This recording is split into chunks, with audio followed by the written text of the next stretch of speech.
Hey, it's Chrissy and Amanda. Two girls from Saskatchewan, Canada, living the Reiki life while working the 9 to 5.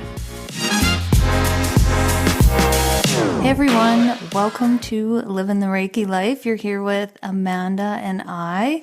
It's a beautiful spring day outside. It almost feels like summer here in Saskatchewan, which I'm loving. Everything's turning green and the birds are out. Oh, it's so great. But yeah, anyways, what's going on with you, Amanda? Well, for our update today, Christy and I wanted to share like a group update or a Christy and I update. So Christy and I did a group. Well, the two of us did a combined Reiki session on someone. And it was really good. Me and her we did actually a lot. We did do a lot of this in the beginning when we were first starting out our Reiki journey, actually. But this one kind of felt more traditional and going a little bit deeper. So Christy was at the feet and I was at the head, and we both had our hands doing a distance session, actually, but both had our hands in different places and moving the energy together. And it was really powerful to do it in a group setting like that. Yeah, it really was. And yeah, it kind of took me back to when we first started, because I was so nervous about doing Reiki on like someone in person. I was like, can you come help me? And then we would do sessions together. But yeah, this one was really powerful. And I was telling my husband, I was like, oh yeah, Amanda and I did a Reiki session together. And he's like, well, do you guys get the same things coming through? He's like, you guys probably don't. And I was like, yeah, we do. I was like, I see a vision. I ask Amanda and she sees it, and it's wild. And it's just such confirmation right in that moment when you're both like on the same wavelength. And I think even at one point I was on top of the heart and then you were on the back of the heart and just doing like a sandwich Reiki, but with two people, like a tandem session. Yeah, it was good. Yeah. And it's like one will lead and the other one will follow, and then vice versa. And then the other one takes over and the other one's like following and like, yeah, and now I see this, and it just all plays together. It was really, really good. I actually kind of miss us doing stuff like that. Yeah, it was a lot of fun. I really enjoyed it, but it really kicked my butt the next day. I did feel my batteries were drained to about like 40% there. So I just working on building that back up. Yes, we both actually got pretty drained. It was a lot of heavy lifting. Yeah. Not like a typical, just regular maintenance Reiki session. Yeah, it was definitely a lot deeper than that. So we were both pretty drained. Yeah, it was, just good. So yeah, that's something that I know maybe someone's interested in. I don't know. Would we want to offer that? I don't know. Might be too hard to coordinate. That's true with people's schedules and whatnot. But yeah, I feel like it's those situations will be called to when needed. So I don't feel like that would be something that people would book. It's just like we intuitively would know when we need like the backup, right? Right. Yeah. And then we just call the other person, which is actually what happened in this case. Me calling upon Christy to give me a hand, which was good. Yeah, no, that was great. Good. But yeah, good if you have a Reiki partner, like try that out. Like get both of you to Reiki someone and just feel how quick that energy will move. Like you'll cut your session time down in half for sure. Yeah, you totally would. Yeah. So it's quite powerful. So yeah, that's kind of the update. Yeah, and this with our Reiki circles that we held, there's one coming up May 29th at 7 p.m. Central Standard Time. And the last Reiki circle that we held, it was so good. Like Amanda and I were so energized after, because I believe like the last 15 minutes of meeting with everyone, we did Reiki. We just had a Reiki circle, and it just really lifted me up. And Amanda, and I was like, the next day I was like, hey, I feel awesome. And she's like, so do I. Yeah, it was really good. And an impromptu, like giving everyone their own specific, like guided Reiki to that individual person too. And it was super fun. Come on in if you want to join in on that. Yeah. Our link is in the bio on our Instagram. So yeah, check it out. Yeah, super good. Yeah. So what's going on with that new moon? Yeah, we have the new moon coming up on May 26th. I might have told everybody the 27th on the last episode, so whoopsies. It's in Gemini. So again, Gemini, it's an air sign, the twins. So it's also the Lovers card in the major arcana, the number 6. So maybe a really good time if you're thinking about maybe starting new relationships, romantic or just otherwise, to really get specific on really what you want to call in. And or maybe you just even want to make sure that the relationships that you are in are just thriving and are healthier than ever. So work with the new moon and use that time to communicate what you want. Since Gemini is an air sign, it's all about communication and really get clear. Draw some shoku rays on your manifestation list, use those Reiki symbols. And yeah, that's what we got still coming up for May. Yeah, right on. And May is like the best month ever because it's like Taurus season, my birthday, Gemini, your season, and then it's the podcast two-year anniversary as well. So yeah, it's a big month. Yeah, totally it is. All right, so let's get into our guest today. Yeah, I share in my intro with Nina about like our friendship and how I got to know her and everything like that. So I'll leave that part out, but I'm just very excited to share this episode with our listeners because we're tuning into like the plants and the herbal. Sorry, what am I trying to say here? We're tuning into the plants and magic and healing properties that the plants have. And the way Nina explains everything, she's just so passionate. I always loved listening to her. Like she would go on a rant about mushrooms and I'd be there for like half an hour, just so intrigued, just the way that she would talk. You would just feel that passion and she has such deep knowledge. And yeah, everyone's going to enjoy this episode. Yeah, it's funny. So this is definitely more Christy's wheelhouse than mine. But when you hear somebody speak who you can just tell is absolutely in love, they get you excited. When I was editing this and listening to this back, I was so captivated by what she was saying and like even trying to search some of the plants that she says to work with if you have such and such issues going on. And yeah, I love it when people are just in their element, and she totally is. This was a really great conversation, and I learned a lot because I was pretty in the dark about a lot of herbs and stuff like that. But I love a natural route before anything else. So if that is you, and I'm sure it is a lot of our listeners, right? You'll really enjoy this episode. Yes. Yeah. I'm very excited to introduce this week's guest. I met Nina almost 10 years ago at a music festival where we were part of a market there.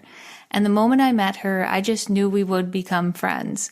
As I got to know her and her love for the plant kingdom, she taught me so many valuable insights about our plant friends that I still think of today when I'm outside in nature or driving down a gravel road and seeing all the native plants here in Saskatchewan, or even when I open my pantry and look at the different spices and how they can be medicine. And so she's here today to share her love and knowledge with all of you.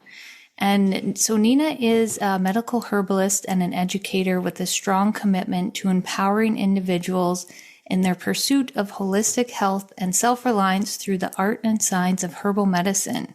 She's also the founder of Ash and Thorn Herbals, established a free learning center, and conducted numerous workshops and medicinal plant walks. She's passionate about education, and she's dedicated to sharing her wisdom and expertise to empowering the next generation of herbalists and beyond. So welcome, Nina. Oh my gosh, thank you. That's so sweet. It makes me very emotional. I know, I was tearing up when I was writing this. Aww. There's just like that heart connection, when you have with someone, when you just meet them and you're just like, I'm going to be a friend. Like, we're going to become friends. Oh, I know. It was such a cool experience because we really bonded during that market. And then after that, we just kind of kept finding each other at all these other markets. And then eventually we're like, this is silly. Let's just request to be by each other. Yep. Yeah. And it was so much more fun too. It was. Yeah. Mm-hmm. It was. Market life is a hard life. Oh, it is. Yeah, Amanda and I are just coming off of a market on the weekend. We were in Foam Lake. Oh, yeah. Yeah. It's a Uh-huh. lot. It's a Yeah. lot. It's such a beautiful experience because of the people that you get to meet. Mhm. Like, that was my most favorite part, I think. And then obviously talking about plants, but yeah, the people are really great. It's the prep for it that's just like, whew, it's a lot. Yeah, it is a lot. Yeah. Yeah. You probably have to do a lot of prep for a show like that. Like, do you bring a lot of different herbs and things like that? What do you bring to a show like that? Yeah. So when I did do market, because the way that I do products now is very different than where I first started, longer than 10 years ago I started. And I don't do them anymore because I've changed my model and the way that I approach things and like where I want to spend my energy. But when I was doing them, it was a whole show, just like every other person or vendor at the market. I brought all the plants I wanted to. I brought oils. I brought my mushroom collection. And then all the products that I had spent months making before that. So it was a big ordeal. Mm-hmm. Yeah. Nobody knows anything about what goes into a market until you've actually done it. Like, no matter what you're selling, like it's a lot. But yes, on the other side, it's so rewarding and building that community. I've met so many amazing people through markets. Mm-hmm. Yeah. Yeah. And I think that was the top feature for me, is meeting people, and it didn't matter if they were buying anything. That wasn't really even the goal, because the goal was to educate people. So I remember some of the times that I was there, especially, I think we were in Candle Lake, Christy. Oh, yes. And I remember meeting a lot of different groups of people that were very interested in what I was doing. And I remember taking several groups outside to just like show them, I bet you we could walk outside right now and find like 5 medicinal plants. And they're like, oh, okay, show me. So I did.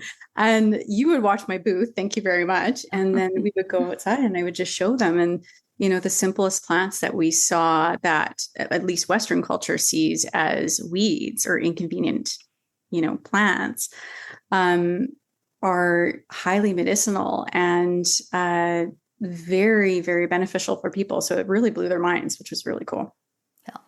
Yeah, I've been part of that. I love that. And I was just like, oh, that thing, I see that everywhere. And you're like, yeah, but it does this, this, and this. And you're like, mind blowing. Yeah. Love that. Yeah, I love doing that. Yeah. I like changing people's perspective on plants. And then when I think about, why don't I tell you a little bit about like how I came to herbalism, if that's cool? Yes, please. Yeah. Yeah. So, I really thought about this because I knew that you were going to ask me this question. And my journey to herbalism started really long before I even realized it was even happening. And so looking back, I can see that like the seeds of herbalism were planted in my childhood through the wisdom of the women in my family. And I was really lucky to have 2 incredible grandmothers, each with their own traditions, one with a German background and the other Italian. And the way that they ran their homes always really fascinated me. I remember always wanting to be around them and watching them cook and seeing how they used food as medicine, and just being completely drawn to their gardens, which I loved their gardens. That was my most favorite thing. And there was always something so magical about it. Like about the way that they cultivated food to nourish your families, and how nothing was ever wasted, because they came from a time where waste was just not an option. So that lesson really stuck with me. But one of the most interesting things I saw, especially with my nonna, was how they ate the things that Western culture considered weeds, like dandelion and purslane. And that really caught my attention. And that's when I started asking myself, why were these plants seen as unwanted when they clearly had a purpose? So that curiosity really stuck with me. And then my mom, she is a huge influence. She's a major plant lover, and we were always in greenhouses together where she could name every single plant. And I thought that was the coolest thing. So she definitely passed that love on to me as well for plants. And then beyond my grandmothers and my mom, I was also really lucky to get to know my great grandmother, whose stories left a real lasting impression on me. So, and she would talk about like the poverty she lived through with 2 young kids, and how during hard times they really relied on plants for survival, not just medicine, but just, like food, everyday needs. So for her, what she was sharing with me they weren't just old remedies, they were life skills and survival knowledge, and a way of seeing plants as allies. So that perspective also really stuck with me and really shaped how I approached herbalism today. And then there was Emma Lake in Saskatchewan with the beautiful boreal forest, where I spent every summer for over 20 years getting to know the land there and really falling in love with what I call unrestricted nature. Because growing up in the city, I was in Saskatoon where I grew up, and there's a lot more restriction to nature, although there's absolutely a place for what is called urban herbalism, which is also super cool because, to explore the plants and take notice of the resilient plants, blasting through the cracks of the concrete, and finding plants thriving in back alleys after being driven over a million times, that's a really cool thing too. But in the moment I would arrive at the lake, my feet hit the ground and I was gone, like straight to the forest for hours. So as I would walk through the forest, I would notice these plants and mushrooms and trees, and I wondered how they survived without anyone tending to them. So no one was in there watering them, no one was weeding around them, but they thrived. So that thought sparked something in me that I believe was really the catalyst that pushed me further into herbalism. So that curiosity led me to start researching plants, especially ones that people saw as weeds. And I remember knowing somehow that all plants had a purpose. So, why are we being taught to get rid of them? It made no sense to me. And so then that led to my first big discovery in herbalism, which was yarrow. To this day, yarrow has a very special place in my heart.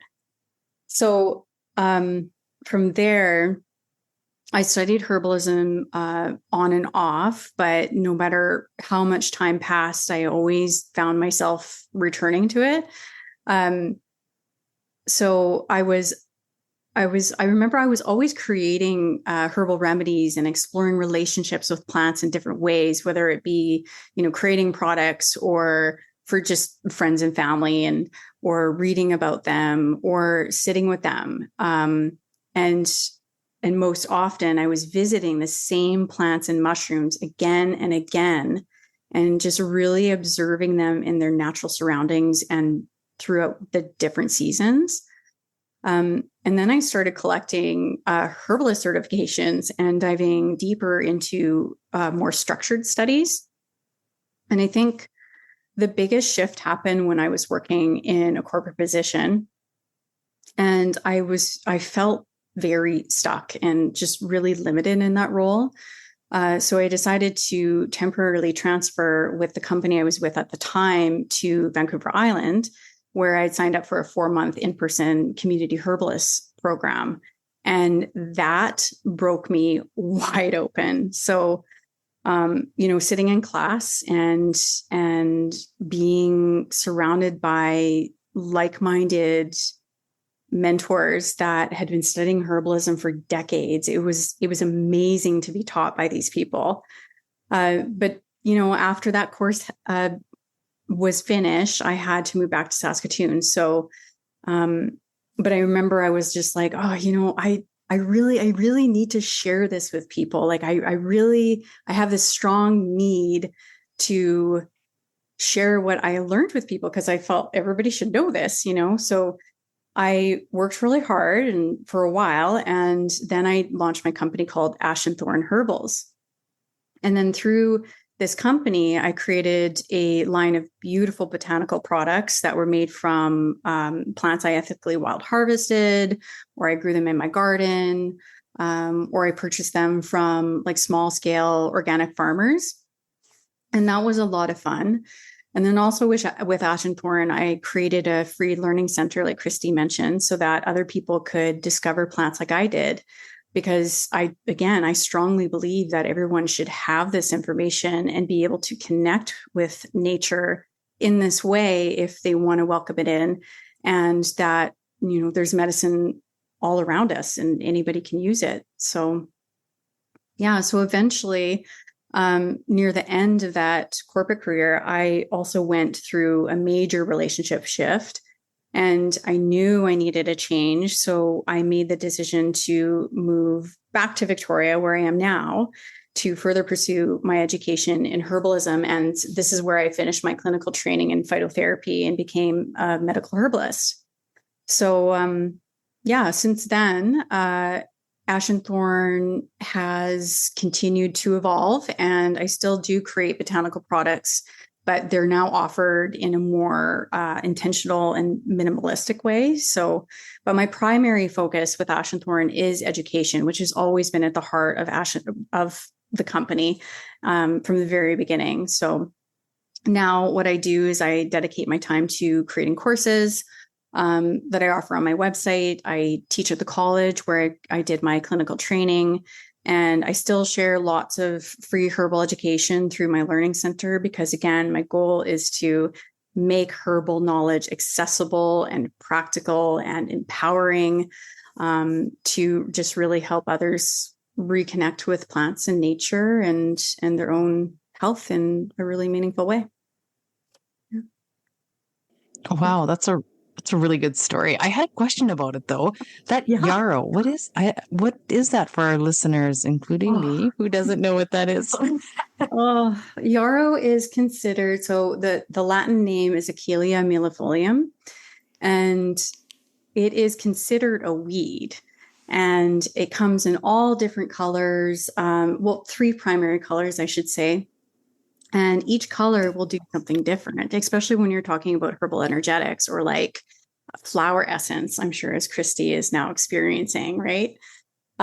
So yarrow is one of these really interesting plants that is super resilient and super beautiful if you pay attention. All plants are beautiful if you pay attention. And yarrow specifically, when we use it in Western herbal medicine, we're using it to help the quality of a bleed. And so when I say that, we're usually using it with people who have maybe very heavy menstrual flows.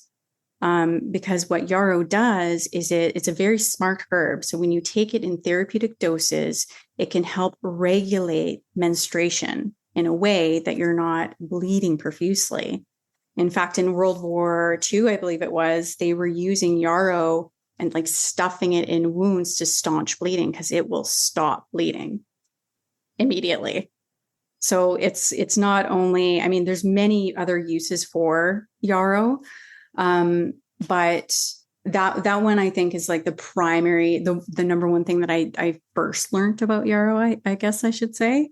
And it's just a beautiful herb. Wow. I'm going to have to search that and see what that looks like now. It's so beautiful. I hope you get obsessed with it. And the crazy thing is, like once you you identified it, you will see it everywhere. Mm-hmm.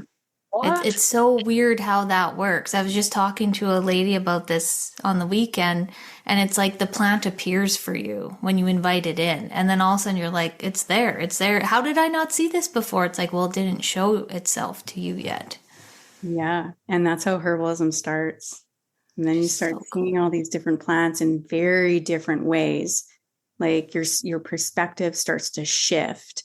And it's a beautiful way of looking at the natural world, not just because these plants have uses for humans, it's what we can do for the plants as well. Like we're part of the ecosystem.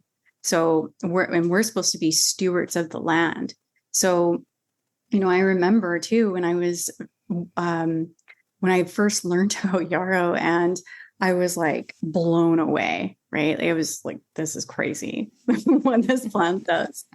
And we were up at the lake again, and my mom, this yarrow is so resilient. Like, it is drought resistant. It is cold resistant to a certain point. It comes back again and again. Like, if yarrow is in your grass, it is hard to get rid of, It is so resilient. And that really speaks volumes to what yarrow can do as an entity. Like, it's amazing what this plant could do. Anyway, I went down towards the grass, and my mom was like, every year she's ripping out this yarrow because it was just spread on its own. And I'm like, no, don't do it. I'm like, I taught my mom a little bit about yarrow. And ever since, because her perspective changed, she never pulls it. And it's beautiful. We have all this yarrow all over the place. Oh. The pollinators love it, and we love it. And it's just such a beautiful flower. Yes. Yeah. So if a woman was having an issue with her menstrual cycle, she can use yarrow to help with it. And what would that look like? Mm-hmm. Now I'm curious. Yeah. So, because I'm sure there's people who are sparked by that. Yeah, absolutely. And yarrow is a really good ally. It depends on, so in clinic, what we would do is I would sit down with the client, and we would do a full intake to understand, okay, what is your experience? What's happening? What's happened in the past? Is there, family history? Are you on medication? There's a whole lot to it, right? Just to make sure that it's safe for that individual to take. We're also looking at constitutions, like, is this person running hot, cold, dry, damp, all that. And then we're looking at the quality of the herb, like, again, the temperament of the herb, the qualities of the herb, if it's appropriate for that person. So once all that's been established, then, if someone is experiencing heavy bleeds, like heavy painful bleeds, which is called dysmenorrhea, it may be appropriate for them when they take it in therapeutic doses. And you can do that using tincture. But if you're not keen on taking, an alcohol every single day, nowadays we have standardized extracts of yarrow. You can typically drink like 3 to 4 cups of yarrow, and that makes a difference. But the key is always the consistency, right? So would you have to stay on that then for a while? It really depends on the person. It does. It depends on where we're meeting them in their health story. It depends on, what happens in the next couple months or days, because there's so many influencers. There's so many variables, stress, current conditions, past conditions, unexpected changes. There's so many things to consider. And that's why, working with a practitioner, or, studying this yourself, and just having that experience with the plant alone you'll get to know the plant. You will. And that's really, you just have to start. You can make sure it's okay to take for yourself, and then you run your experiment, basically. Yeah. But I would strongly, if anybody is thinking about taking this, like, typically we're always, like, for me as a herbalist, what I like to do in clinic is we do the intake, but I'm also understanding what else is happening for them. Because again, herbs contain multitudes. So it's not just one herb, one action, right? There's several actions. So it really depends on what's happening for that person. But also sometimes, and most of the time, I'm combining other herbs with it. So if this person is experiencing a heavy, painful bleed, I'm probably going to bring in some ginger. I might bring in some turmeric. It just, again, it really depends on their constitution and where they're at in their health story. Fascinating. I love that. I'm shocked about how many women have experienced things like that. Mm-hmm. Yeah. Yeah, absolutely. And it is, us women, we contain multitudes. And, we're dealing with a very specific cycle that is different for everyone. And there's a lot of fluctuation that comes with that. So one cycle can be completely different than the other. Some can be consistent. Some don't even have a cycle. And it's about bringing on that cycle. Again, it's just about meeting that person where they are in their health journey. Yeah. Oh, thanks for introducing yarrow to us. Or yarrow? Yeah. Yarrow? Either way. Either way. Oh, okay. Yeah. And I will say, like, when you're looking at yarrow or any plant, really, like if you're looking to use any plant therapeutically, meaning that you're not just drinking it every now and then with, like a cup of tea, you're using it consistently in therapeutic doses. When you're considering using any herb, but you're also doing your research based on the scientific name, which is the Latin name, also known as the botanical name. So for yarrow, it's Achillea millefolium. And you can find this information. And the reason why we do that is because lots of herbs can have different common names, and lots of herbs can share common names with other herbs. So you don't want to be studying the wrong herb. Oh, good point. Yeah. Mm-hmm. Yeah, no, that's good to know. I remember when I first seen that, I was like, what is this weird word beside it? Then you explained it and I was like, oh, okay, that makes sense. And I can never pronounce it, but yeah. I know. Yeah, it does take some time to do that. I remember when I first started studying them, I was like, how am I going to learn Latin? Like, yeah. But it came, it just happened, Yeah. It's happened. It's just repetition. Mm-hmm. And so the Latin names are very helpful when you're studying. Maybe I do a blog post on yarrow because it is such a beautiful, helpful herb. And I think a lot, yarrow gets a bad rap, just like dandelion and purslane and Mm-hmm. plantain and all these plants that are considered these noxious weeds, which is ridiculous to me. Because they all have uses and they all have a place in the ecosystem, whether that's feeding us and our souls and helping us with our health, or, they're helping pollinators and just the environment and general, cleaning the air. There's so many reasons why these plants are around. They're not just there for us to poison and get rid of. Yeah. Like, it's ridiculous, Yeah, I think a lot of people too are trying to find a more natural way of things now. I know for a while there, if you had I know you didn't want to just talk about women's menstrual cycles, but I know for a long time there, if your cycle was irregular or really heavy, the first thing they would do is just slap you on birth control. Mm-hmm. And I think people are now, a lot of women that I talk to, so maybe ones that are in their like 30s, especially, I guess I'd be like more in my age range, they're getting off birth control because they're figuring out now about the hormone effects and everything like that. And even picking a mate, how it affects that. And so I think people would way rather go to something like yarrow, and people are trying to get more into natural things, even like deodorants and things like that. I know a lot of women who won't use anything but a really natural, more something that is safer that way. So it's good to give people options, especially if it just grows in your backyard. Oh my goodness. To cultivate most of these herbs, you wouldn't even have to lift a finger. It's like a lazy person's garden is what I like to call it, because they grow like crazy. There's so many herbs that are so resilient. And I'll mention this too, because this is a really interesting part of just a lot of systems of medicine, like natural systems of medicine, I should say. And that's called something, maybe before I go there, what I'll say is,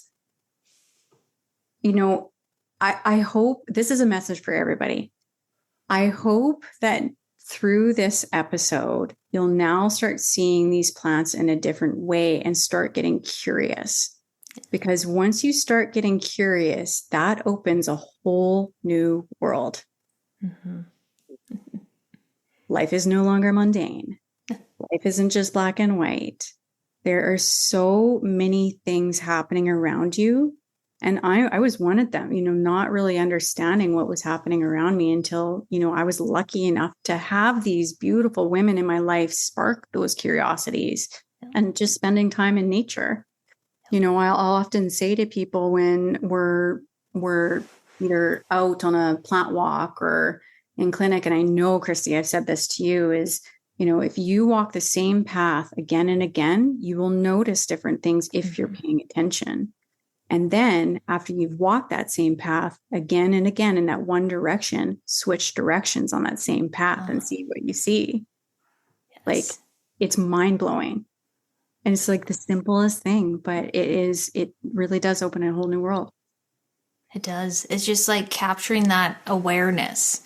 Like we talk a lot about like self-awareness and coming inside and getting to know yourself, but there's also like another layer to that and being aware of your surroundings, especially in nature.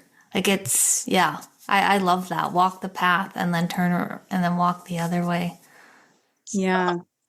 Yeah. It's really cool to think about how you can, just open a whole new chapter in your life, really, like just like that, And then one other thing I always like to say too, is that, and I forgot about this for a while. And then,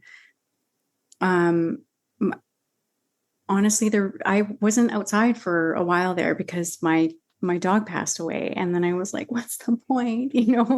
I was so sad out there without her because she was my buddy. We harvested, we camped, we did long treks. Like it was such a beautiful thing. And then it was gone. And then, so I recently like reminded myself of this, and I want to share this with everybody listening too, is that when you're outside and you're in, an area where you can do this, while you're walking, look up. Look up, not at your feet. Look just directly in front of you or higher. Like even that will change your perspective, and it totally shifts your mood completely. Yeah, it does shift your mood because instead you're putting your shoulders back and your chest out too. You're just walking with more confidence and allowing more to come in. Yeah. Yes. I love that. Yes. Yeah. One of my favorite things to do is like look up at the leaves and watch the sun dance through the leaves. I don't know. There's just something about that. It's just like mesmerizing. It just kind of takes me away. Yes, I totally agree. Those beams of light, they're just like beams from heaven. It's so cool to see. Yeah. Yes. It's really cool to see. But why don't I tell you a little bit about herbal energetics? Yeah. I'd love to get into that. Yeah. We love talking about energy on this podcast. Yeah, I figured. Yeah, totally. Okay, so to understand herbal energetics, we need to understand the basis of herbal medicine. Okay. And at the core of herbal medicine is the relationship between people and plants. Now, this is a connection that has evolved over thousands of years. And today, our modern allopathic system heavily focuses on medicine through the lens of pharmacology, as does some of Western herbal medicine. But this means that the focus is on biochemical properties of a plant. So we're looking at active constituents that create the effect in the body. And then we're also looking at mechanism of action to understand how the plant is working in the body and in what systems. And all of this is super important. It's really invaluable information to have. But before this system, there were other traditional systems that are, again, still used to this day and around the world that have a very different relationship and understanding of plants. These systems recognize that something called the vital force in both plants and people, which is seen as the life energy that governs all health and healing. So in ancient healing traditions like indigenous medicine, Unani Tib, there's Greek and Italian medicine, Ayurveda, and TCM, which is traditional Chinese medicine. And this is just to name a few, there's several. They all viewed plants not as biochemical entities, but rather living forces with very unique qualities and profiles. So from this perspective, all of the traditional systems developed energetic frameworks. And these were used, and again, still are used, to help us understand how plants interact with the body and identifying patterns of imbalance that cause poor health. And whether that be digestive or immunity issues, painful periods, heavy bleeds, stress, acute or chronic conditions, and so on. The list is endless, right? So these systems didn't rely on lab tests or controlled studies to understand these qualities. Instead, their knowledge came from a deep observation and direct intentional experience with the plants, like we were just talking about, right? So in these systems, they used, elemental balance. So this was to understand how plants interact with forces of nature. Careful observation, noticing how herbs affected different tissue states and organs over time. And then sensory experience, which is feeling and tasting and smelling plants to assess their temperature and moisture and tone. And this is a process that we call, in Western herbalism at least, organoleptics. It's about, taking that cup of tea and really being intentional with it and feeling where it goes in your body and smelling it and tasting it and understanding, is it hot? Is it cold? Is it dry? That kind of thing. That's organoleptics.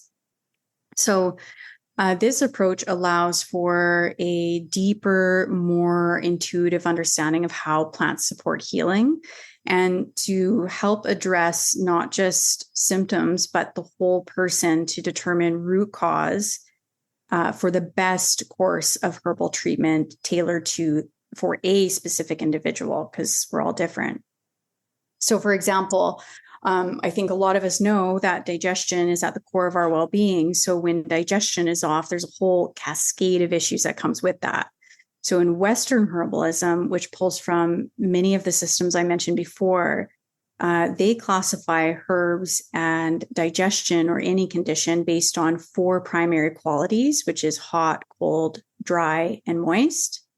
And so this system believes that a balanced digestive system is warm and efficient and well lubricated, and it's not too dry, damp, hot, or cold.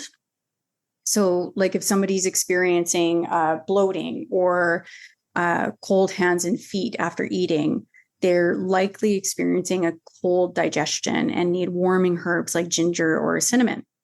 If someone's experiencing acid reflux and loose stools, this is a heat issue and they need cooling, moistening herbs like marshmallow root or licorice if it's appropriate. In Ayurveda, which is another system, this system looks at digestion through the lens of something called Agni, which means digestive fire. And the understanding here is that to have digestion working properly, this needs to be in balance. So to further understand individual needs, Ayurveda classifies people into 3 doshas, which is Vata, Pitta, and Kapha. And each of these 3 doshas is composed of generally 2 of the 5 elements, which are earth, air, water, fire, ether. And then each dosha influences digestion differently and requires unique herbs and dietary adjustments to maintain digestive harmony. And then in a system like TCM or traditional Chinese medicine, they view digestion through qi, which is vital energy, the balance of yin and yang, and the function of the spleen and stomach. And this system classifies herbs based on temperature, taste, and organ meridians to restore balance in the digestive system. So you can see just by going through just the 3 systems that I mentioned, each of them have their own unique energetic framework or guiding structure to help us identify imbalances and determine the best way to support individual health.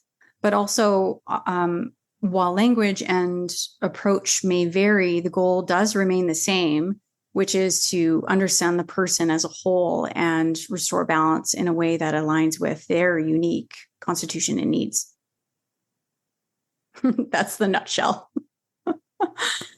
So if someone was listening to that and they're like, oh, whichever one was me. So does it make a difference? Let's say ginger, for example, really common one to cook with. Does it change if you cook with it as opposed to having a ginger tea when you're steeping? Like, does that make a difference for people, or as long as they're getting it in their system, it doesn't matter? That's a really good question. Because if you're looking for therapeutic dose, there are definite herbal preparations that you want to look at more so than cooking it down in your food. Although, cooking it with your food is going to have some kind of impact. Like it'll still have the warming qualities and probably some anti-inflammatory qualities and digestive qualities. But if you're looking to do a therapeutic dose for, let's say, inflammation, because ginger is a really cool herb because it's amphoteric.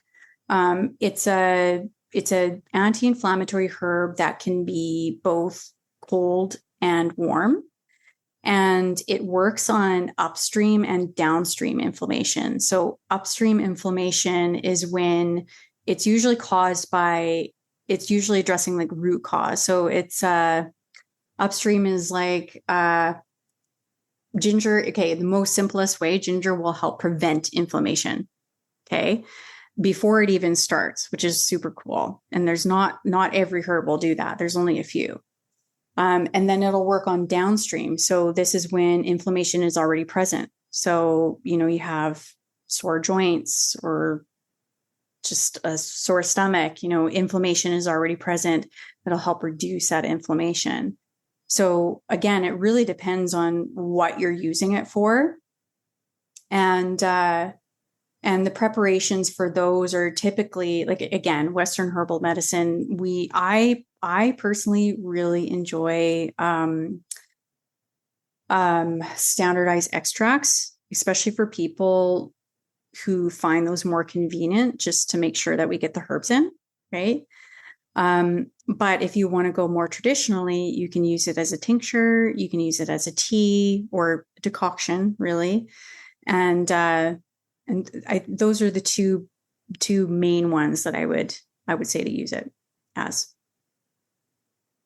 Mm-hmm. That's good. Thank you. I was always so curious. I know when I eat spaghetti, oregano still tastes like oregano sometimes even after, So I was just curious. Yeah. No, yeah. And that's a really good point, because there's some herbs that are just way more delicate than others. So there's very specific preparations that you need to make for those in order to get the beneficial constituents out of those herbs. A preparation matters for, herbs that are there. Okay, now we're getting into it because the herbs, every herb is very different based on the constituents makeup, right? So there's some herbs who are more inclined or that are more inclined. I tend to talk about herbs as like them, beings. So, yeah. But there's some herbs out there that will extract better in alcohol. There's some herbs that will extract better in water or vinegar or glycerin, so that's a whole other thing with constituents. So that's also taking into consider when the herbalist is looking at everything and saying, okay, which, compliance wise, and Christy, I know you and I have talked about this. Compliance is a big thing, because if you don't like tea, there's no way you're getting a therapeutic dose of that tea. Do you really want to choke down tea every day if you hate it? No. Are you more inclined to just like taking a capsule? Cool, let's do it that way. It's always about meeting where you're at, meeting yourself where you're at. Yeah.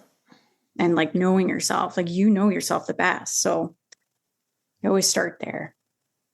Yeah. Mm-hmm. That's a really good point, because I remember when I worked with you, you made a really special tea for me, and it was just like, I love tea. I always drink tea, so it just like fit nicely into my life. And now I had like this medicinal, intentional tea that was going to help me heal, and I just had all these magical herbs and I just loved it so much, and it was so pretty too. I had it in jars. because there was like rose in it, and I think chamomile, and just, yeah, some really pretty herbs. But yeah, that's a really good point, that you meet your patient where they're at. Yeah, compliance is a really big thing. And when I'm teaching future practitioners, I talk about that a lot, because I don't feel like that's talked about enough. You know, there's no shame in being like, you know what, I really hate tea, or I really hate capsules or tincture. Like, okay, cool. Let's just find another way that we can get this in. Yeah. Because, and that's, you know, and that really goes into the point of, you know, like, we all struggle. We're all human. You know, there's some days and weeks and months and years that are better than others. And I just want to reduce the self deprivation, honestly, when I talk about compliance. You know, like, we don't need you to beat yourself up because you didn't drink your tea because you hate it. You know, like, we don't need to go down that path. So let's just figure something out together, you know? Yeah. I love that. Yeah. Do you want to know about the 4 humors in Western herbal medicine? Yeah. Yes. So when we look at Western herbal medicine specifically, Western herbal medicine emphasizes balancing the body's natural state to restore health rather than just treating symptoms in isolation. Although I will say we do treat the symptoms, because that is very important for quality of life. It's not just about, you know, one or the other. It's the whole picture. What are you experiencing? How do we resolve that? You know, but what's the core issue? How do we get to that? You know, it's all about just balancing everything together. But in Western herbal medicine, we have a system to classify constitutions for an individual. So everybody has a unique constitution, and that's determined by temperament and just inherited traits and lifestyle and health history.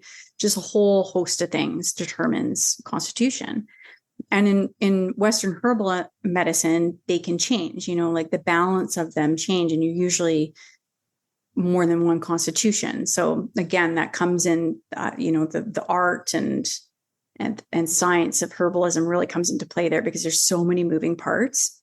Anyway, so Western herbalist uses a constitutional assessment to match herbs to the person's constitution. So the 4 classical constitutions, or also known as temperaments, are sanguine, choleric, phlegmatic, and melancholic.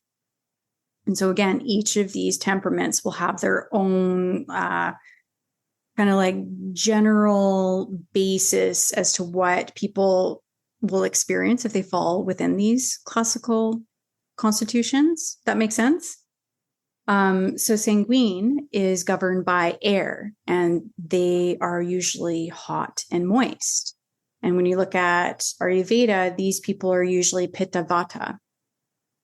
So sanguine, they're usually outgoing people. They're warm and energetic.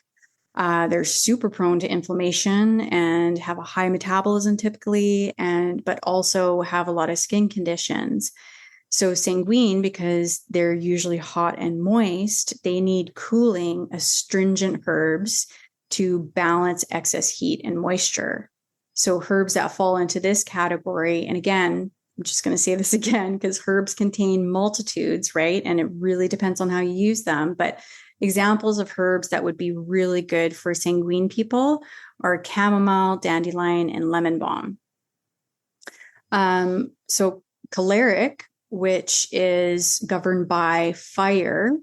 Choleric constitutions are usually hot and dry, and this would be a direct reflection in Ayurveda as Pitta, right? So these people tend to be fiery and driven and ambitious. They're super prone to acidity, high blood pressure, lots of digestive issues. And this all aligns with an imbalance in Pitta, right? So they're experiencing them if they're imbalanced.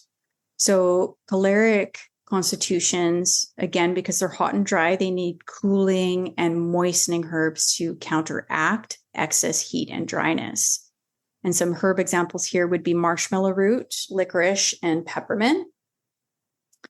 Phlegmatic constitutions are governed by water, and they're cold and moist. And this would be a direct correlation to kapha in Ayurveda. So phlegmatic constitutions tend to be calm people. They're slow moving, they're introspective, they're like, but they feel like home. They're really strong and grounded. They're very prone to sluggish digestion because, again, they're cold, right? So they move slower. They have water retention. They'll have mucus buildup, and this is really like it's a kapha imbalance, really. Like, so poor digestion, sluggish rather, water retention, mucus buildup, and so they need warming and drying herbs to stimulate circulation and metabolism. And examples of herbs here would be ginger, thyme, and black pepper. And then there's a melancholic constitution, which is governed by earth. And this constitution is usually cold and dry, which is comparable to vata. And these people tend to be thoughtful and analytical but reserved. And they're prone to cold extremities, dry skin, slow digestion, and wind typically. So like bloating. The melancholic constitutions need warming and moistening herbs to encourage movement and hydration. And so herb examples here would be ashwagandha, elecampane, and cinnamon. So yeah, those are the 4 humors. Isn't that cool? That is so I didn't neat. I didn't even know those were a thing, to be honest. Yeah. I'm learning a lot.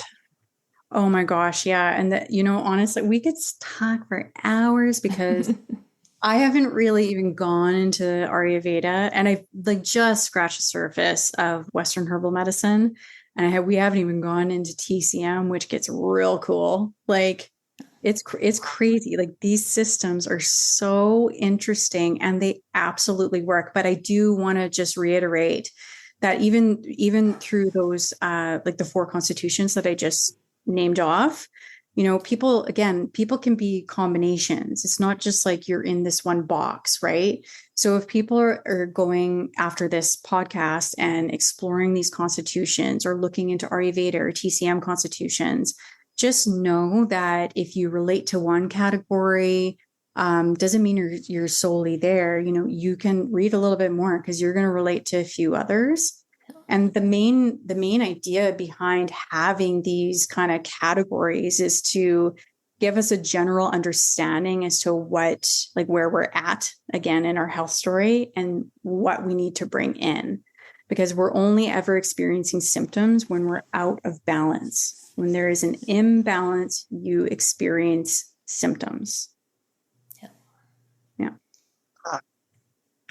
Yeah. And that even makes sense. Like when we're working with the energy in the body and with the Reiki, we're working to balance the energy, because that's where like synergy, I don't know why that word comes to mind, just like everything moving together, like the chakras moving and aligning. And then it also like brings up like how digestion is like such a big part of like figuring out these different things and like how it moves through you. And I think of like the solar plexus chakra, like the chakra in the stomach, and how that one is such a big deal for our life force energy. And it's like our self-esteem, our like goal setting, like our fire in life. And if you think of an imbalance in that alone, just the energy where that knocks you off. But then if you look at the physical part and where that's like playing in, I don't know, I just like all these wheels are turning in my mind, how like that energy plays into the herbs so much as well. It's so neat.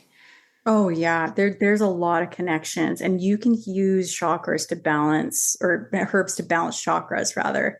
So and I'm just getting into that. Like there's so much cool information out there, and I should really, after this podcast, what I should do is for one, create a herbal monograph on yarrow for everybody. Yes. I love But that. for two, it'd be good to share some resources of, the resources that I've used over the years to help me understand all these concepts, because it is very complex, right? Yeah. But it doesn't have to be. Like, I know that when you look at everything, it seems super overwhelming, but there are ways to like strategically learn herbal medicine. It doesn't have to be overwhelming. And actually, in fact, I'm working on like a membership learning program where it's just like, you can join this program and it's like once a month you're learning about this one herb, and throughout that month there's practices that you'll engage in to like really get to know that herb. And I guess that leads me into my other point too, is that I know it's so easy to get really excited about any modality that you're interested in that sparks like life in you.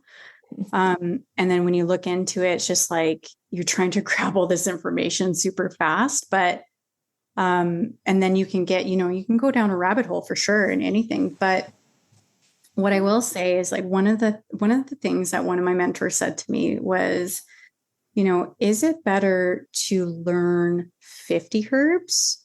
Kinda learn 50 herbs, or know 5 herbs really well. Uh-huh. And that has really stuck with me too. And probably because of my background of like not wasting anything and minimalism and survival and all that. And I think, and that's kind of how I practice too. Like there's a handful of herbs that I really love working with because first, I know them really well, not just because I've studied them very deeply, but I have personal relationships with these herbs, I've drank them, I've smelt them, I've felt them, I've grown them, I've done all the things with them. And again, in each season, which is so different, it just changes the game there as well. Being in Victoria, right? Like I have more seasons than Saskatchewan, or more grow, I should say. But yeah, that's one thing that I want to mention is just to, herbal medicine isn't going anywhere. Take it slow. I know that people want to resolve things. We live in an instant out society where we're, readily taking, just pills essentially, for immediate effects. But we have to understand that herbal medicine, just like the learning process, is a slow form of medicine, but it makes it a lot more meaningful because we're getting to the root. Yeah. Mm-hmm. Right. Which is way better than taking an Advil to get rid of something, and then it just comes back and you're not helping the situation really. I mean, it's good for temporary relief, but yeah, we need to get to the root cause for sure. Totally. Yeah, absolutely. And I really like that you added that in there, Amanda, because there, again, quality of life, we don't want people in pain. You need to take that Advil, that's fine. While we figure things out, let's figure things out, But yeah, temporary relief is good. It is good. We already live in such a crazy world with so much pain and anguish around us. Like,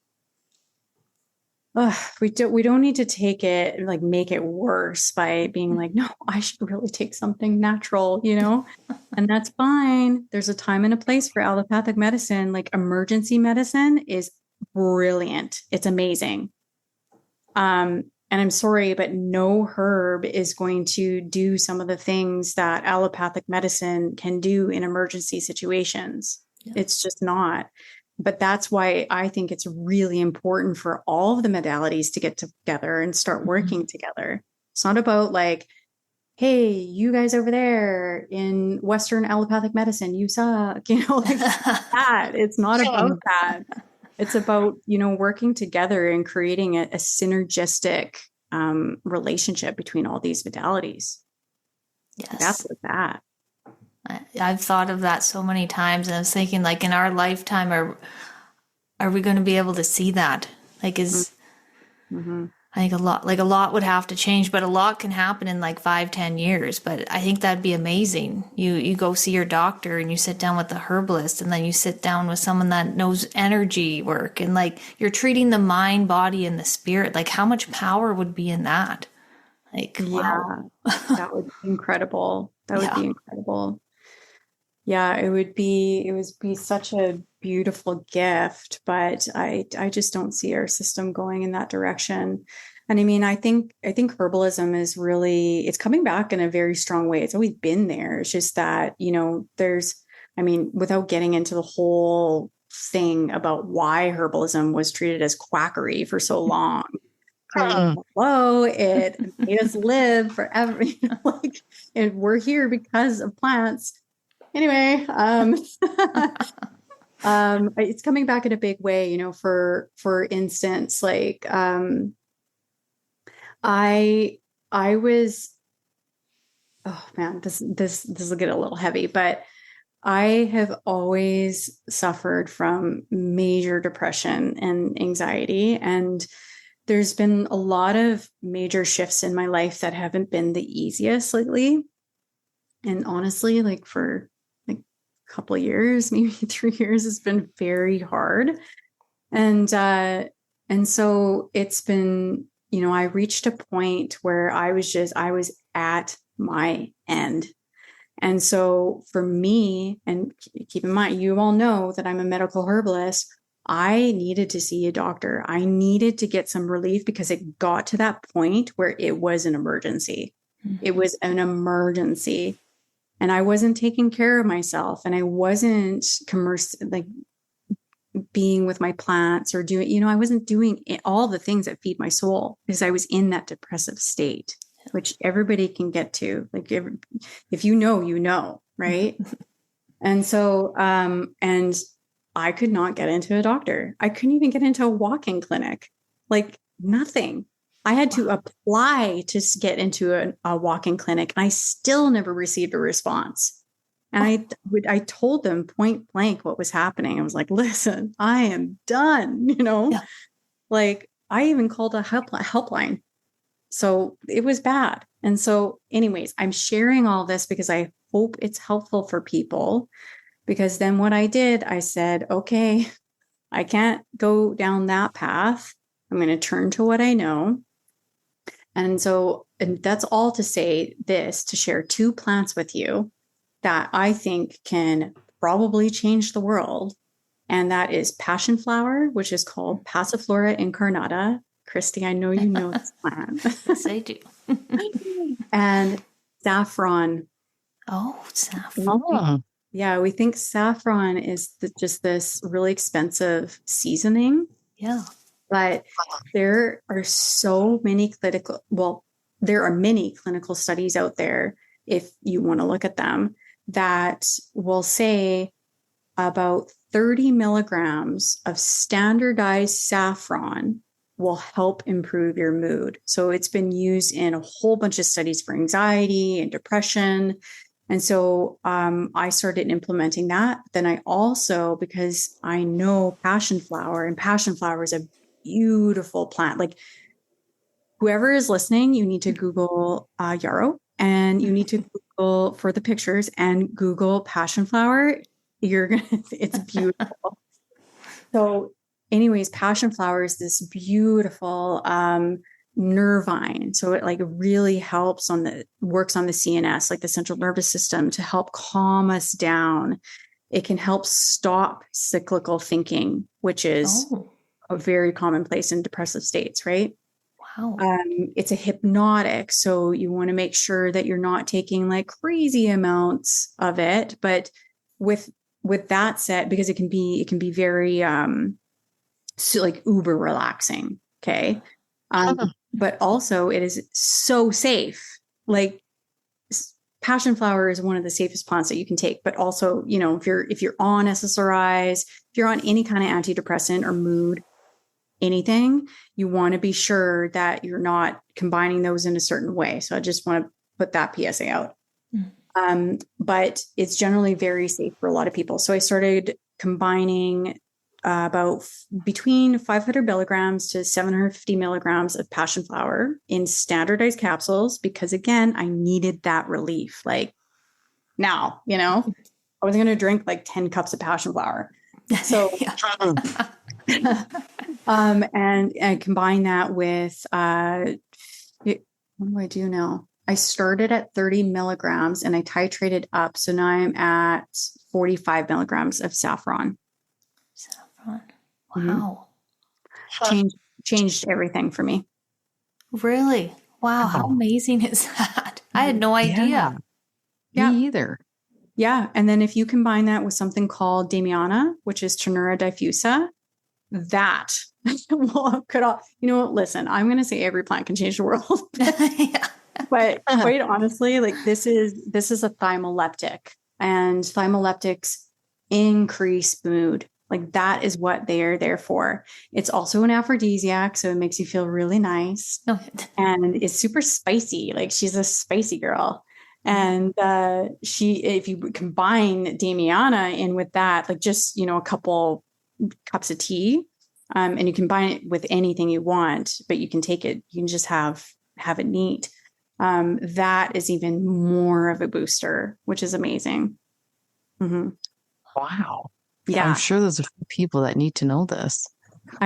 There's so many things that everybody needs to know, but this is why I have that, I try to update the free learning center as much as I can, but it's tough at times, but there's a lot of good information on there. And, if people are interested in courses, like please check out my courses. I'll also, in that resource post, I'll also post other herbalist courses, because I've learned from a lot of these people. They've either mentored me or I've taken a course from them and they were just absolutely great, or they've written books, literally written books on herbalism.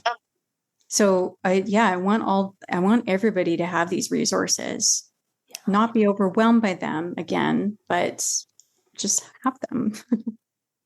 Yeah, I love that. I'll definitely have that all in the show notes so people can find all that information and just maybe begin to start having a relationship with just that one plant. Mm-hmm. I think that'd be a beautiful way for someone to start. I think so. And, I know passion flower and saffron, like not everybody's going to be able to grow that. Saffron, probably not in Saskatchewan. Passion flower, no. Probably not in Saskatchewan. But here, yes. So there is an opportunity for more local, right? So we don't have to get it overseas. Damiana, you can grow. Really? Yeah. Lemon balm, which is also a thymoleptic, which so increases mood. You can anybody can grow that. That's from the mint family. It just goes crazy. You don't even have to do anything with it. Just plant it, Mm-hmm. But I will say, people with hypothyroidism, do not take lemon balm, please. This is not for you. There's other plants for you.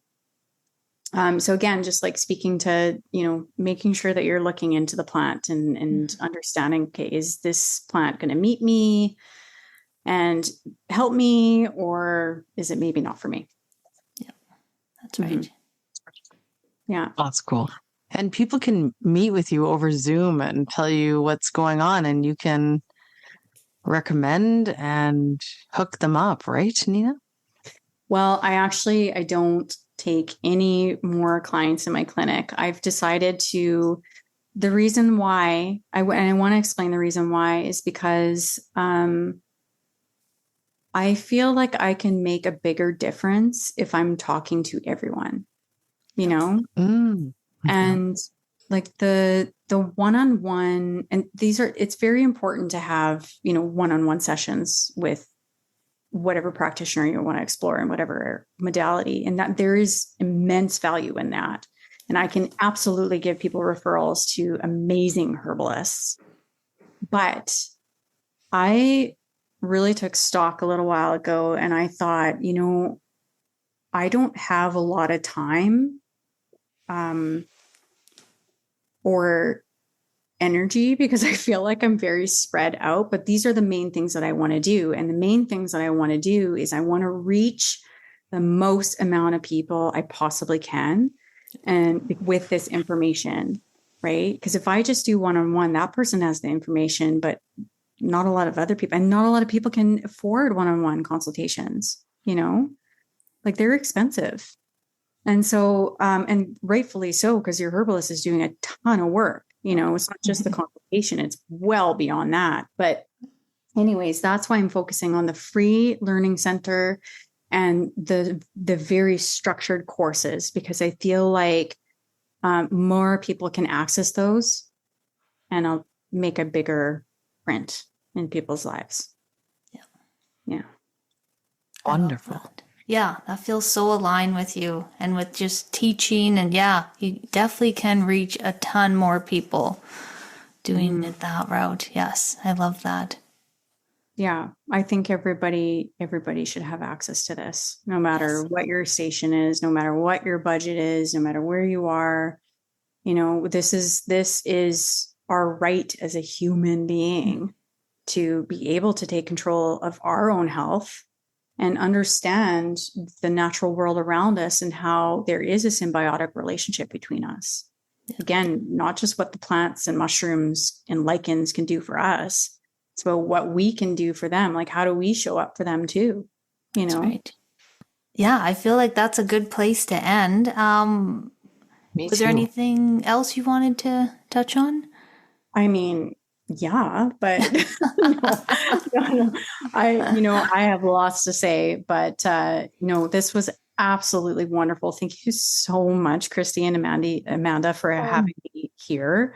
I'm just so honored to be here and to share all this with everybody. Yeah. Oh, yes. Thanks so much for coming, and thanks so much for your time. And where can people find you? Oh yeah. I guess that would be helpful, right? Yes. So it's Ash and Thorn Herbals. But like just a quick Google search, but the website, I guess, is ashandthorn.ca. Yeah. Okay. Great. Yeah. Yes. And I'll link that below.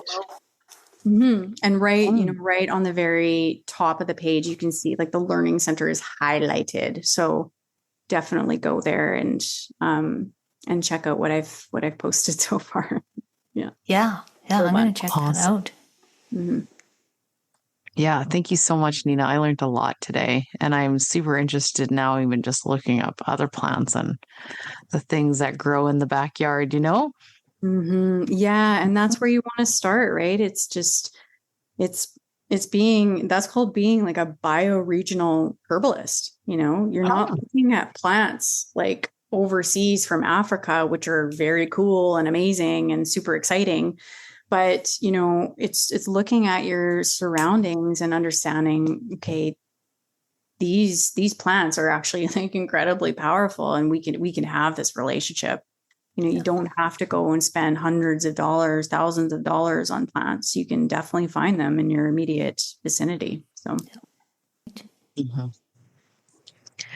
Okay. Thank you again. I really appreciate everything. That was so good. That was good. That was a great conversation. Yeah. Yes. Thank you. Thank you so much. This was so much fun. I really enjoyed it. All right, so we're going to end you off here with a card pull, and I have the honors here.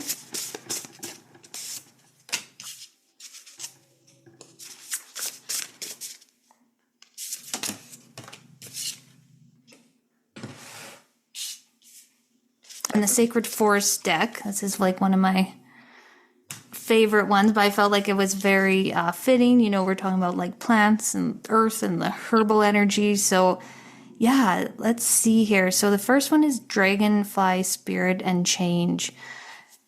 So when we begin like a healing journey and we want to get into the root cause of things, and we are turning to different herbs and different things, like a different modality that you aren't fully used to, that change, I feel like there can be resistance on that change.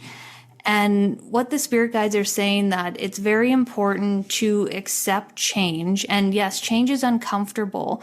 When we start doing things a different way, that's when change can happen. Because if you do what you've always done, you're going to get what you always get. So if you are dealing with different health issues, something that, that is just kind of nagging you, but not like something super serious, or it can be something that that you have come across. I'm just getting that.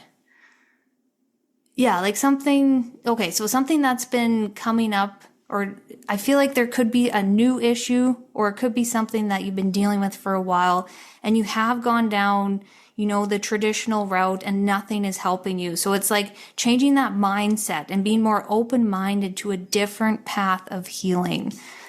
And the next one is dragon power. And that's really interesting about the dragons. I personally don't work with them, but I have heard a lot of power with the dragons. But it's just like taking the personal power back when it comes to your healing.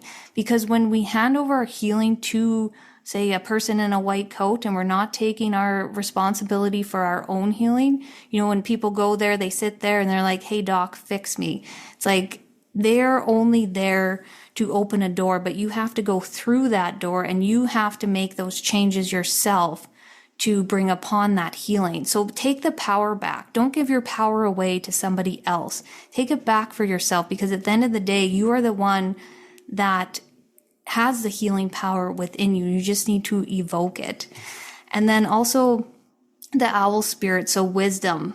And, we don't give ourselves enough credit for the healing abilities that we were born with our vital force. Like when we were sparked into existence, that is when our vital force was like that spark that happens when like the sperm meets the egg. And that is our vital force that follows us through our first breath and then to our last breath. And that vital force is our healing wisdom within us. So when we work with plants and we work with herbs, it is waking up that powerful wisdom within you, that own healing within you. And I know it's like hard to sometimes wrap our head around that we can heal ourselves, because we've been taught to outsource our healing to other people and other things.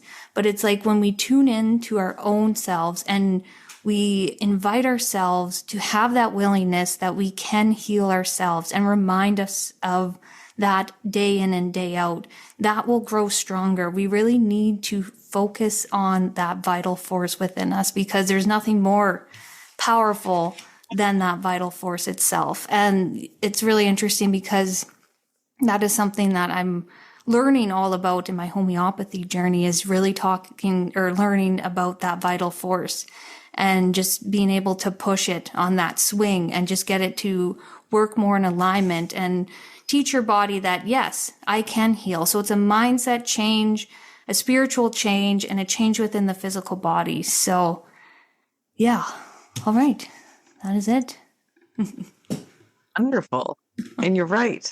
Sometimes we just really want those easy, quick fixes, but we really got to do that inner work to make those permanent changes, Yeah, definitely. Yeah, that lines up with anything. Yeah. Getting to that root cause. So good. All right. Well, thank you everybody for listening to us. I hope that message resonated with you. It definitely was in alignment with that podcast today. So funny. Good deck you picked. Yeah. And you can find us on Instagram at Living the Reiki Life, and our own personal handles. Mine is Reiki with Manda. And you can find me at the Birch Soul. Right on. We'll see you next time. Yep. Have a good week. 1, 2,